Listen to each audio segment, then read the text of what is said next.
नमस्कार दोस्तों, आज मैं लेकर आई हूँ एक पारिवारिक कहानी। यह कहानी अच्छी लगे तो प्लीज हमारा चैनल सब्सक्राइब करें। अरे दीदी, आइए, आप तो थोड़े दिन के लिए मायके आते हो, फिर भी आप रसोई में आ गई।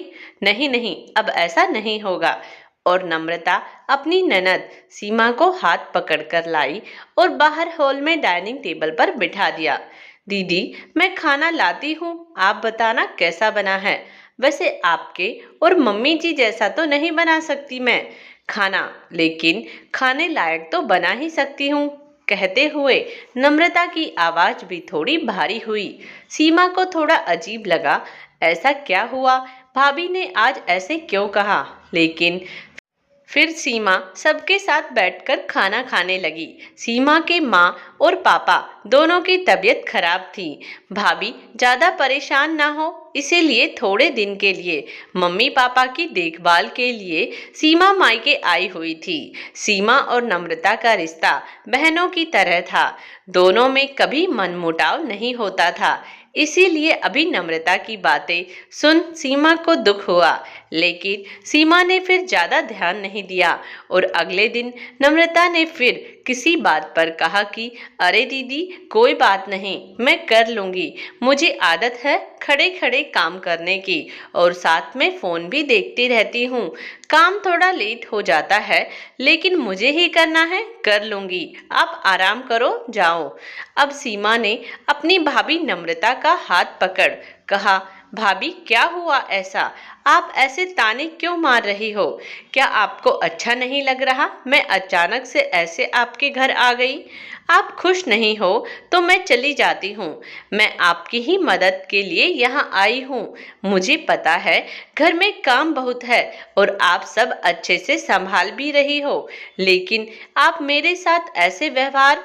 कहते हुए सीमा रोने लगी। नम्रता ने तब तो कुछ नहीं कहा और अपनी ननद को चुप किया और काम करने लगी। पर एक दिन नम्रता ने सीमा को कहा, आप इतना दिखावा क्यों करती हो? मुझसे इतने प्यार से और मम्मी जी को भड़काती हो। मम्मी जी मेरी एक गलती पर 10 बातें सुना देती है, और हर बात में आपका नाम होता है कि अपनी ननद से सीख। मेरे संस्कार है वो, इसीलिए मुझे आपसे जलन होने लगी। जब आप आए हैं यहाँ मुझे अच्छा नहीं लग रहा। तब सीमा ने अपनी भाभी नम्रता को समझाया कि माँ को मैं समझाऊंगी, लेकिन हमारे रिश्ते में ऐसी कोई बात नहीं है। मैंने माँ को कभी ऐसे नहीं कहा, और मुझे यकीन है आप एक दिन माँ का दिल भी जीत लोगी। माँ की तबीयत जब ठीक होने लगी तो एक दिन सीमा ने सुना कि माँ नम्रता भाभी को डांट रही थी कि कुछ सीख अपनी ननद से।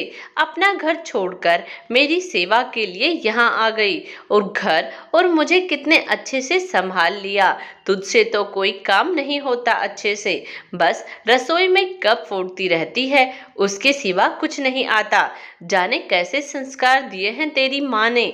ये सब सुनकर सीमा ने कहा, माँ ये क्या हो रहा है? आप भाभी से क्यों झगड़ा कर रही हैं? भाभी सब तो करती है, और भाभी को अभी 1 साल तो हुआ है इस घर में आए हुए, और आप हो कि बस करो माँ, भाभी ही काम आएगी आपके, मैं नहीं। मैं इस बार आ गई, लेकिन अब नहीं। और सीमा ने आगे बढ़कर नम्रता को गले लगा लिया। सीमा की माँ को भी ननद भाभी का प्यार देख अपनी गलती का एहसास हुआ, और कहने लगी, बहू माफ कर दे बेटा। और सभी लोग एक साथ हंसी खुशी रहने लगे। दोस्तों, यह कहानी आपको कैसी लगी कमेंट्स बॉक्स में जरूर बताइएगा। धन्यवाद।